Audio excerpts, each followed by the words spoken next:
Sois béni. Seigneur, sois béni pour sa présence. Il nous a promis qu'il sera toujours avec nous. Et le Seigneur est toujours avec nous. Le Seigneur est toujours là, même quand nous ne sentons pas sa présence. Même quand nous souffrons, nous passons par des moments difficiles. Le Seigneur ne nous quitte jamais. Il ne nous abandonne jamais. Il a dit qu'il sera éternellement avec nous. Nous allons prendre nos Bibles, nous allons aller dans Marc chapitre 4, verset 35. C'est une histoire que tout le monde connaît de Jésus. Que le Seigneur puisse nous aider à voir cette histoire autrement. Marc 4.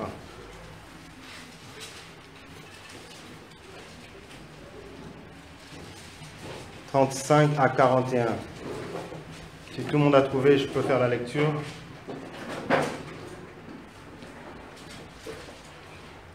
Ce jour-là, quand le soir fut venu, Jésus dit à ses disciples, « Passons de l'autre côté du lac. » Ils laissèrent la foule et emmenèrent Jésus sur le lac. Dans le bateau où il se trouvait, d'autres bateaux les accompagnaient. Or voilà qu'un vent très violent se mit à souffler. Les vagues se jetaient contre le bateau, qui se remplissait d'eau. Lui, à l'arrière, dormait, la tête sur un coussin. Les disciples le réveillèrent et lui crièrent, « Maître, nous sommes perdus, tu ne t'en soucies pas ?» Il se réveilla, parla sévèrement au vent et ordonna au lac, « Silence, tais-toi !» Le vent tomba et ce fut un grand calme. Puis il dit à ses disciples, « Pourquoi avez-vous si peur? Vous ne croyez pas encore ?» Mais ils furent saisis d'une grande crainte. Ils se disaient les uns aux autres, « Qui est donc cet homme pour que même les vents et le lac lui obéissent ?» Amen. Amen. Amen. Seigneur, nous sommes encore là, rassemblés, Seigneur, à cause de toi, Seigneur. Rassemblés parce que c'est toi qui l'as voulu.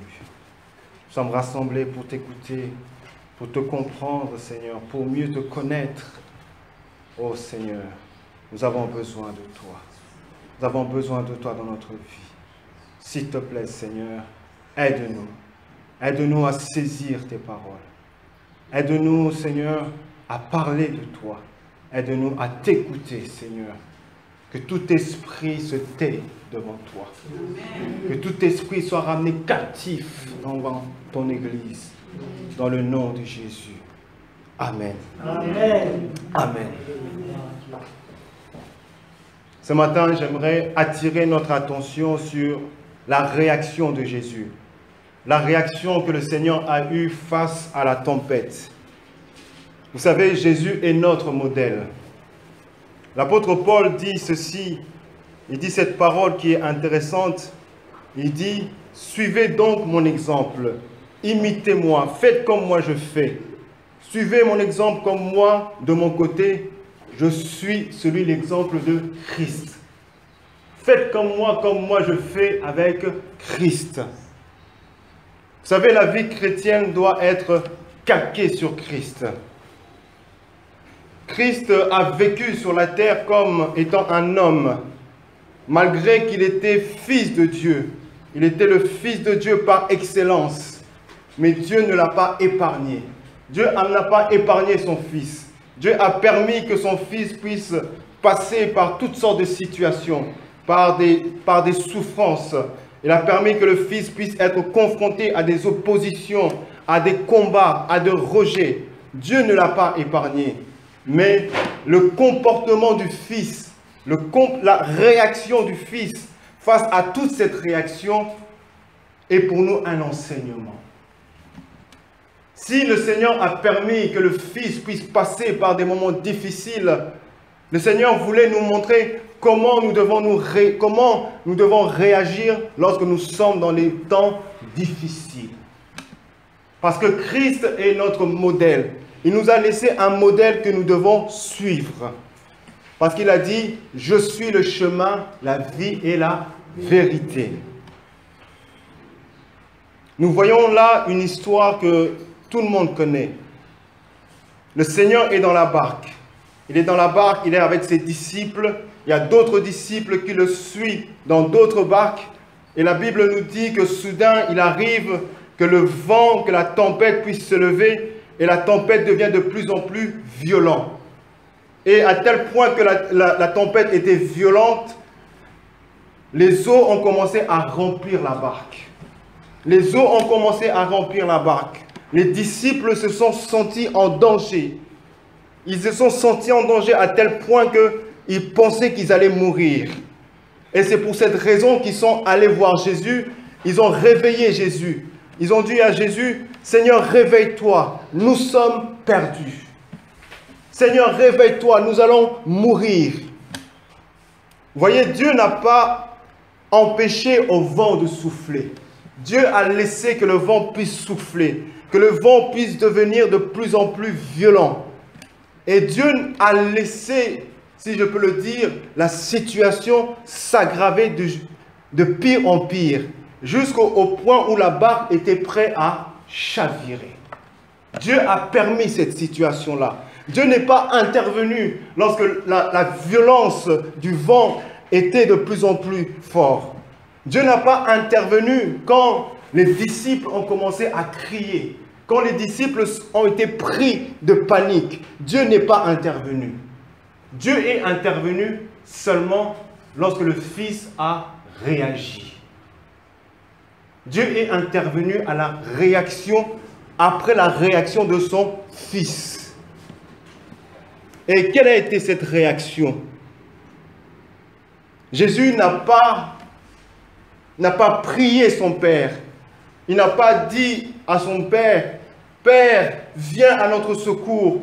Père, viens nous sauver. Père, nous sommes en train de mourir. Délivre-nous. Étends ta main, Père. » Jésus n'a pas dit cela. Il ne l'a pas dit. Qu'est-ce que Jésus a fait? Il s'est levé et il a proclamé la parole. Il a déclaré des paroles. Il a donné des ordres. Il a parlé, non pas à son Père, mais il a parlé au vent et à la mer. Vous savez, cela nous montre une chose. Cela nous montre que dans notre vie chrétienne, il y a un temps pour toutes choses. Il y a un temps où nous devons jeûner, nous devons prier, nous devons nous mettre à genoux, nous devons implorer la grâce de Dieu, nous devons faire toutes sortes de prières, de supplications, d'adoration, d'actions, de grâce. Mais il y a un temps où nous devons parler. Nous ne devons pas prier, mais nous devons parler. Nous devons donner un ordre. Nous devons proclamer la parole face à la mer et face à la tempête. Il y a un temps pour tout. Il y a un temps où nous devons parler, non pas des paroles de supplication, mais des paroles d'autorité. Des paroles d'autorité. Nous devons menacer le vent, la mer, qui veulent menacer notre vie, qui cherchent à menacer notre santé, qui cherchent à menacer notre foyer, qui cherchent à menacer nos finances, qui cherchent à menacer notre couple. Nous devons proclamer des paroles devant ces choses-là, quand ces choses arrivent.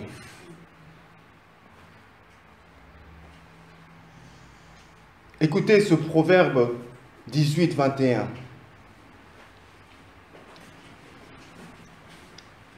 Les paroles peuvent donner la vie ou la mort. Les paroles peuvent donner la vie ou la mort. Celui qui aime parler doit en accepter les conséquences.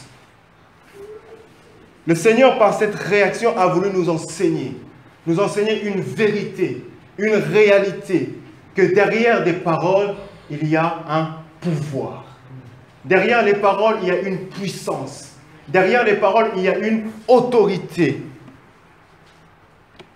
Le Seigneur nous enseigne encore une chose. Le Seigneur nous montre que derrière les paroles, il y a un esprit. Derrière les paroles, il y a toujours un esprit. Soit un esprit de vie ou un esprit de mort. Proverbe le dit très bien. Et le Seigneur nous montre encore par cette réaction que notre monde physique, notre monde que nous pouvons voir, toucher, ce monde est gouverné. Ce monde est gouverné par le monde spirituel. Tout ce qui est dans ce monde, la nature, les hommes, sont soumis à cette loi, sont soumis à ce principe. Donc si ce monde physique existe, c'est à cause du monde spirituel. Notre monde physique ne peut pas exister si le monde spirituel n'existerait pas. Et le monde spirituel est plus réel que le monde physique. Voici ce que l'apôtre Paul dit dans Hébreux 11, 3. Il dit ceci: nous croyons en Dieu, alors nous comprenons que la parole a créé le monde. Ainsi, les choses qu'on voit ont été faites à partir des choses qu'on ne voit pas. Des choses que l'on voit ont été faites à partir des choses qu'on ne voit pas. Dans d'autres versions, il est dit encore ceci: par la foi, nous ne l'avons pas vu, par la foi nous comprenons, par la foi nous avons cette intelligence que Dieu nous donne. Nous comprenons que l'univers est harmonieusement organisé par la parole de Dieu et qu'ainsi le monde physique tire son origine du monde invisible. Le monde physique tire son origine du monde invisible. Encore une dernière version qui dit ceci: par la foi nous comprenons que l'univers a été formé par la parole de Dieu. A été formé par la parole de Dieu, de sorte que ce qui est visible a été fait à partir de l'invisible. Ce qui a été fait physiquement a été fait à partir sur la base de l'invisible. Et nous voyons que la parole et l'esprit travaillent ensemble. La parole et l'esprit travaillent main dans la main. Vous connaissez tous le texte de Genèse. La Bible nous dit, au commencement, Dieu créa les cieux et la terre. Or, la terre était chaotique et vide. Les ténèbres couvraient l'abîme et l'Esprit de Dieu planait au-dessus des eaux. La Bible nous montre une scène. Le ténèbre est là, le monde est chaotique, l'Esprit de Dieu est là. Mais l'Esprit de Dieu est présent, mais l'Esprit de Dieu ne fait rien. Il est là. Mais à un moment donné, au verset 2, la Bible nous dit: alors Dieu dit que la lumière soit et la lumière fut. Et c'est là que la création a commencé. Donc il fallait que l'Esprit soit là, mais l'Esprit ne pouvait pas entrer en mouvement, en action, si la parole n'a pas été déclenchée. S'il n'y avait pas une parole qui a été proclamée. Il fallait qu'il y ait une parole pour que l'Esprit commence à travailler. Donc tant qu'il n'y avait pas cette parole, l'Esprit ne pouvait rien faire. La Bible dit, Dieu dit que la lumière soit et la lumière fut.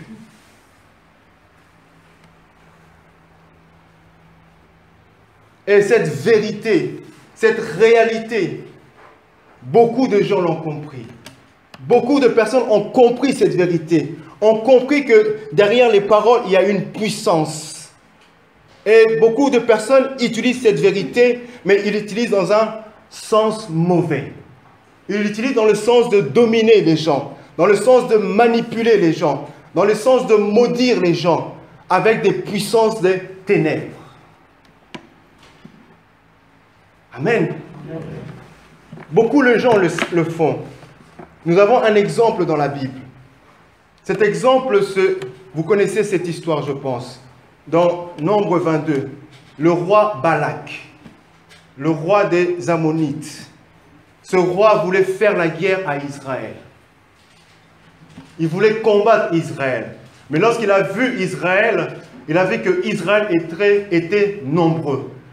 Il ne pouvait pas combattre, avoir le dessus sur Israël de façon physique. Mais il va suivre un autre procédé. Voilà ce qu'il va vouloir faire. Il va aller chercher un homme, un prophète, pour qu'il puisse maudire le peuple. Il va chercher un homme qui a une autorité spirituelle pour que cet homme puisse déclarer des paroles. Que derrière ces paroles, que ces paroles puissent avoir un effet négatif sur ce peuple, afin que lui, il puisse avoir le dessus sur ce peuple-là. Vous voyez, cet homme avait cette conscience, cette réalité du monde physique, mais aussi du monde surnaturel. Il savait que le monde surnaturel gouverne le monde physique. Et il voulait passer par le monde spirituel pour dominer le peuple juif. Et cela nous pousse à penser que l'esprit, l'homme, l'être humain, qui qu'il soit, quelle que soit sa position, quelle que soit son origine, tout être humain est soumis à l'autorité spirituelle. Tout être humain est soumis et dépend de l'autorité spirituelle. Et beaucoup de personnes suivent le chemin de Balak, passent par des esprits mauvais pour déclarer des paroles de malédiction sur les gens.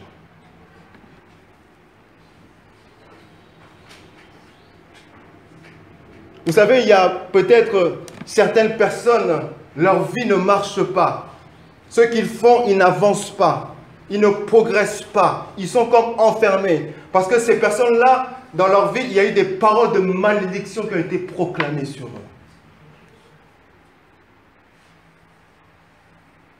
Mais Jésus dit ceci. Jésus dit ceci à son Église et à ses enfants. Il dit que, en vérité, je vous le dis, tout ce que vous lirez dans les ciels sera lié dans la terre, sur la terre. Tout ce que vous délirez dans les ciels sera délié sur la terre.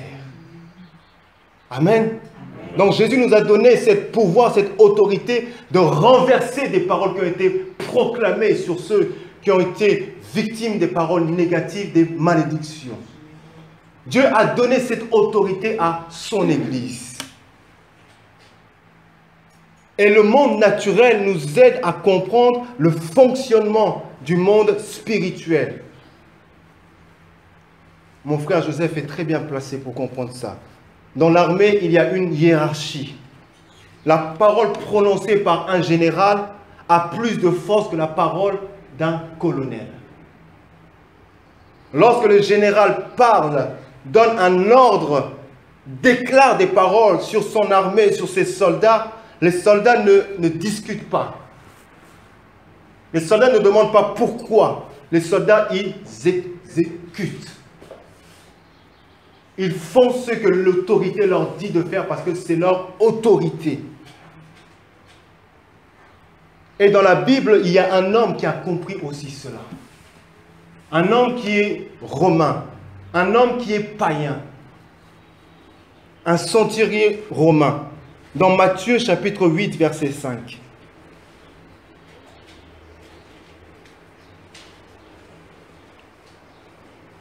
« 8, 5 à 10.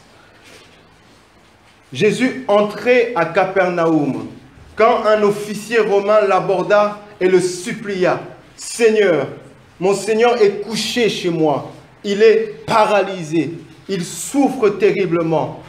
Je vais chez toi. » Écoutez ce que Jésus lui dit. « Je vais chez toi, lui répondit Jésus, et je le guérirai. » Mais écoutez sa réponse. « Seigneur, dit alors l'officier, je ne remplis pas les conditions pour te recevoir dans ma maison, mais tu n'as qu'un mot à dire à mon serviteur, et mon serviteur sera guéri. » Et l'exemple qu'il prend, c'est ceci. « Car moi-même, je suis un officier subalterne, mais j'ai des soldats sous mes ordres. Quand je dis à l'un, va, il va. Quand je dis à l'autre, viens, il vient. Je dis à mon esclave, fais ceci, il le fait. » En entendant cela, Jésus fut rempli d'admiration. Il fut rempli parce qu'il a vu que cet homme a compris une réalité spirituelle. Non seulement il a compris, mais il est en train de pratiquer cette réalité-là. Jésus fut rempli d'admiration et s'adressa à ceux qui le suivaient. Il dit, vraiment, je vous l'assure, chez personne en Israël, je n'ai trouvé une telle foi. Je n'ai trouvé une telle foi. Mais la foi est basée sur la compréhension de la parole de Dieu. Plus nous comprenons la parole de Dieu, plus nous pouvons poser certains actes de foi qui peuvent avoir une conséquence. Vous voyez, le soldat avait compris cette vérité. Et il avait compris que Jésus pouvait guérir son serviteur. Il avait compris que Jésus était supérieur, que l'autorité de Jésus était supérieure à l'autorité de la maladie qui exerçait sur le corps de cet homme. Cet homme, il a compris qu'une parole qui est prononcée par Jésus a plus de valeur, a plus d'autorité, a plus de puissance que n'importe quelle parole. Une parole qui est prononcée par Jésus, une parole qui est dite au nom de Jésus, a plus d'autorité, a plus de poids.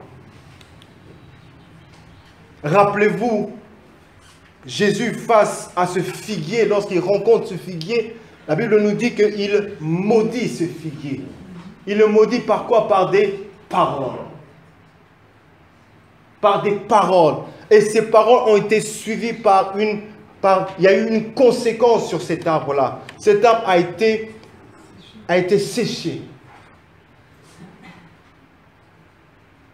Maintenant, écoutez ce que Jésus nous dit.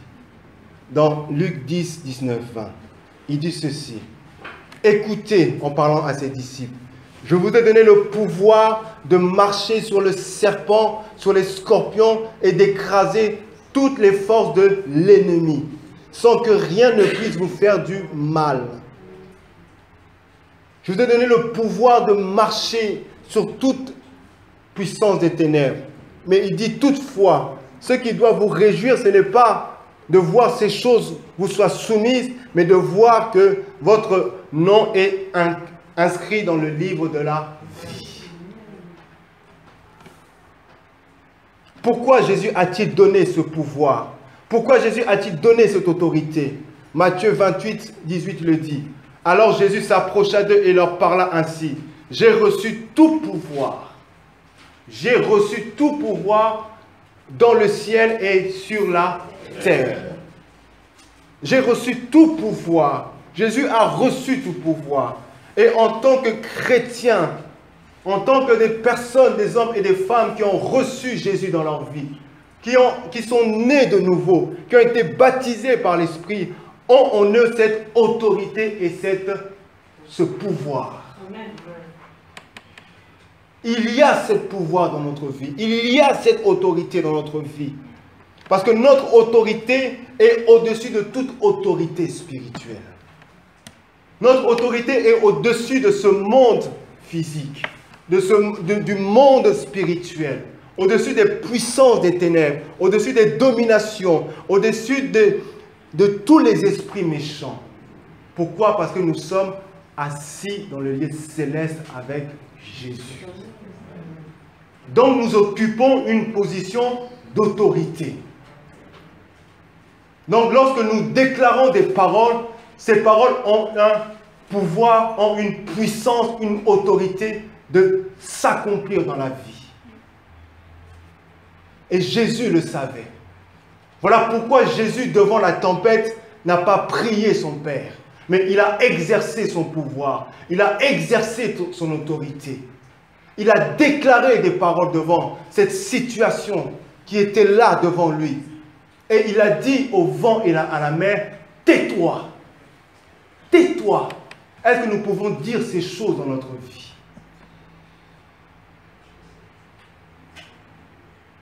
Amen. Amen. Je me rappelle un samedi, j'étais en train de prier. J'étais en train de prier et je priais pour mes besoins. Je priais pour ma situation, certaines situations que j'ai, que je désire voir Dieu agir, je désire voir la main de Dieu. Mais en priant, quand j'étais en train de prier, j'ai eu cette image de cette parole de Jésus qui déclare des choses. Et je me suis arrêté de prier et j'ai commencé à déclarer des paroles. J'ai commencé à parler sur ma situation. Amen. Amen. Donc c'est comme si le Seigneur me disait, arrête de prier, commence à déclarer des paroles. Commence à prendre autorité. Exerce ton pouvoir. Comme si nous, chrétiens, nous avons une autorité, un pouvoir, mais nous ne l'exerçons pas. C'est comme si un soldat qui est armé, mais face à une situation difficile, face à l'ennemi, il ne sort pas son arme. Il ne sort pas son arme. Il ne doit pas sortir son arme à tout moment. Mais il doit avoir le discernement à quel moment il faut sortir l'arme. À quel moment il est en danger ou à quel moment il doit se défendre. Et le chrétien doit avoir ce discernement de savoir à quel moment je suis arrivé dans ma situation où maintenant il faut que je déclare des paroles. Où il faut que je parle.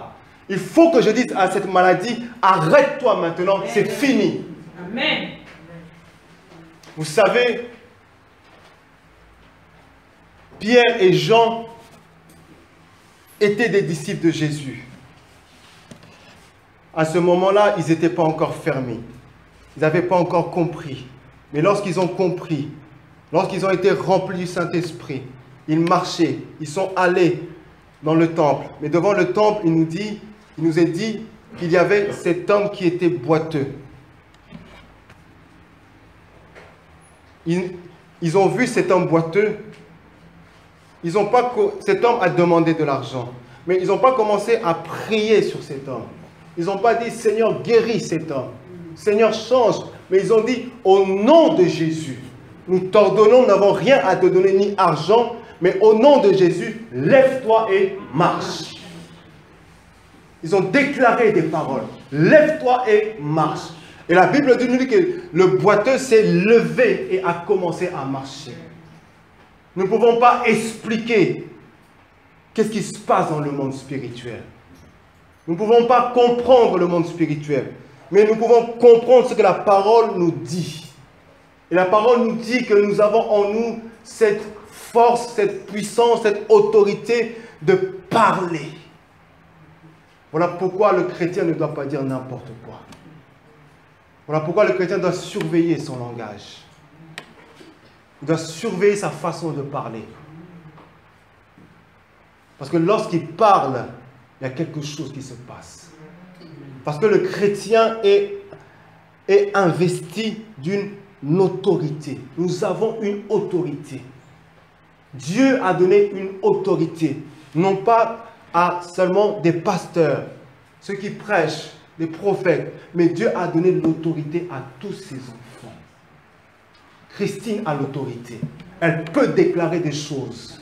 Ce n'est pas une question d'âge. C'est une question de croire à ce qu'elle dit et de croire et de comprendre sa position dans laquelle elle est, de comprendre la position dans laquelle Jésus l'a placée et la position dans laquelle le diable se trouve devant elle.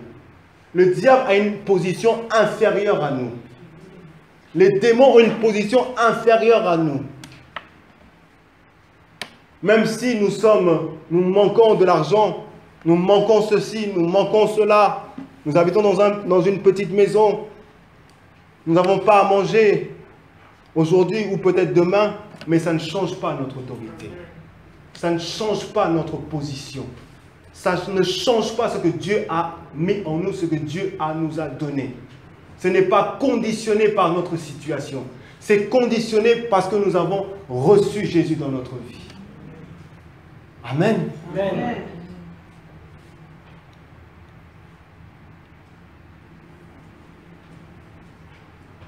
Est-ce que ce matin, nous pouvons faire cette déclaration-là? Est-ce que ce matin, nous pouvons exercer notre autorité, exercer notre pouvoir, exercer ce que le Seigneur nous a donné? Nous avons tous des situations. des situations qui sont difficiles. Et ces situations doivent changer. Nous avons tous des tempêtes. Chacun a sa tempête. Chacun a sa tempête. Et nous devons apprendre à parler à cette tempête-là. Nous pouvons nous lever. J'aimerais que nous puissions chanter un cantique. Je demanderai à mon épouse si elle peut trouver un cantique. Nous allons chanter ensemble avec un cœur rempli de foi. Avance-toi, s'il te plaît.